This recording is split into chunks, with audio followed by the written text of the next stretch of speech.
تہذیبی قدروں کی کچھ بھی سمجھ بوجھ ہو، وہ بھائی جان اہلیہ سے بہت محبت کیے بغیر رہ نہیں سکتا تھا. سے تعلقات رہے وہ اس طرح کے تھے کہ بڑا کٹھن ضیاء الحق مارشل لاء کا زمانہ گزر رہا تھا، اور بھائی جان اور اس کے اندر ایک جدوجہد میں ہم بھی شامل تھے، میں، میرا فیملی، میرے ہسبینڈ ظفر الجن بھی تھے اس میں. اس زمانے میں بھائی جان ہمارے گھر آیا کرتے تھے اور بہت ہی کنسرن کے ساتھ پوچھا کرتے تھے. وہ بہت زیادہ باتیں نہیں کرتے تھے ویسے، کم از کم ہم لوگوں سے، لیکن جو ایک آدھ سوال وہ پوچھتے تھے اور پھر بہت دیر تک گمسم بیٹھے رہتے تھے، دیکھتے رہتے تھے. اس کے بعد مجھے ایگزائل میں جانا پڑا، میں ہندوستان چلی گئی تھی. تو وہاں پر کچھ عرصے بعد میرا امروہہ جانا ہوا تھا، جو کہ بھائی جان کا شہر تھا، بلکہ ان کے پورے خاندان کا رئیس امروہی سب. وہاں جا کر مجھے پتہ چلا، جب مجھ سے لوگوں نے کہا کہ انہوں نے پیغام پہنچوایا تھا وہاں تک کہ فہمیدہ ریاض آ رہی ہیں ہندوستان، اور تم لوگوں کی اگر کبھی ملاقات ہو سکے ان کا خیال رکھنا، ان کا پوری طرح سے خیال رکھنا، انہیں کوئی کسی چیز کی مدد کی ضرورت ہو تو ان کی مدد کرنا. اس طرح کے تھے بھائی جان. اور دیکھیے بھائی جان کی شاعری اور ان کی نثر جو انہوں نے لکھی، جو خالد انصاری آپ نے شائع کی ہے اس میں، یہ فرنود میں، ان دونوں میں ہی ایک بھائی جان کی بھائی جان اپنے جو جتنے بھی دوسرے شعراء تھے ان سے مختلف تو تھے ہی. ان کے تیور جو تھے نا ان کی شاعری کے، وہ کسی دوسرے کے پاس ہو ہی نہیں سکتے تھے. میں یہاں ان کا مطلب موازنہ کوئی فیض صاحب یا جالب یا ان لوگوں سے تو نہیں کر رہی ہوں. وہ اپنی جگہ بہت بڑے شاعر تھے، اور مجھے تو ان لوگوں سے بھی بہت محبت، کیا فیض صاحب سے تو عقیدت سمجھیے. بھائی جان کی اپنی انداز تھا، کسی کا اثر خاص ان پر نہیں تھا.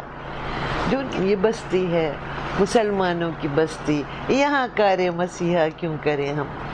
تو یہ جو ان کے جو تیور تھے، تیش کے تیور، وہ مجھے سب سے زیادہ یعنی ان کو منفرد کرنے والے تھے. اور یہ تیش بہت جینوئن تھا، کوئی جھوٹا اوپر سے اوڑھا ہوا نہیں تھا.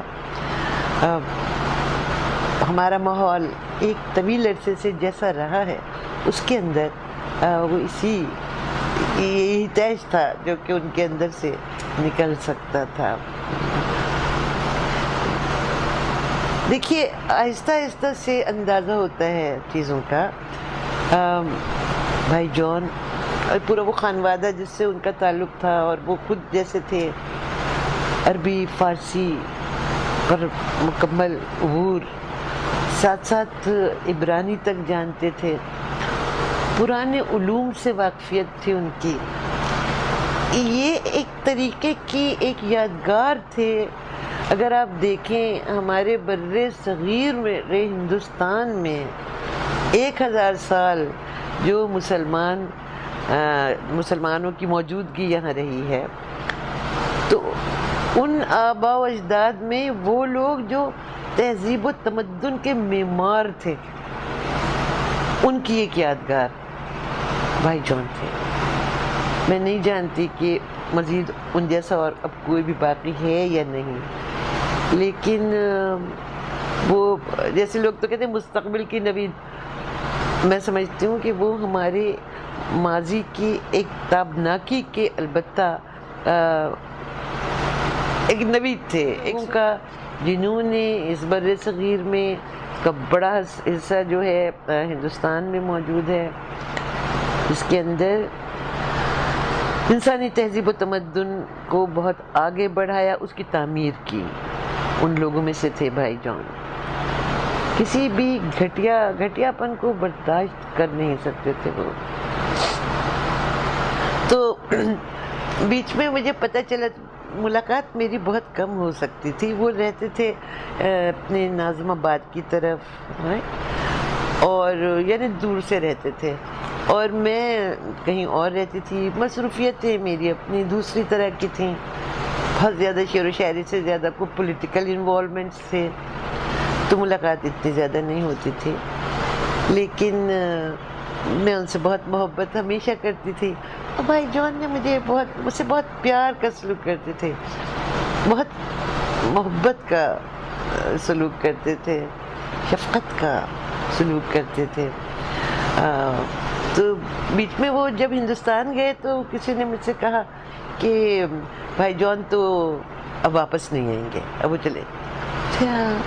دل کو بڑا صدمہ ہوا، اوہو یہ کیا ہوا، بھائی جان واپس نہیں آئیں گے. پھر میں نے ایک نظم لکھی تھی ان کے لیے، بھائی جان کے لیے. وہ یوں تھی کہ اسے شہر کیسے سمجھیے اب کہ وہ شہر یار چلا گیا. اسے شہر کیسے سمجھیے اب کہ وہ شہر یار چلا گیا.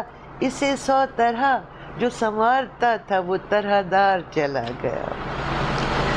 کسی شاخ میں نہ نمی رہی، کوئی ہم میں ایسی کمی رہی کہ چمن خزاں کے سپرد کر کے وہ گلزار چلا گیا.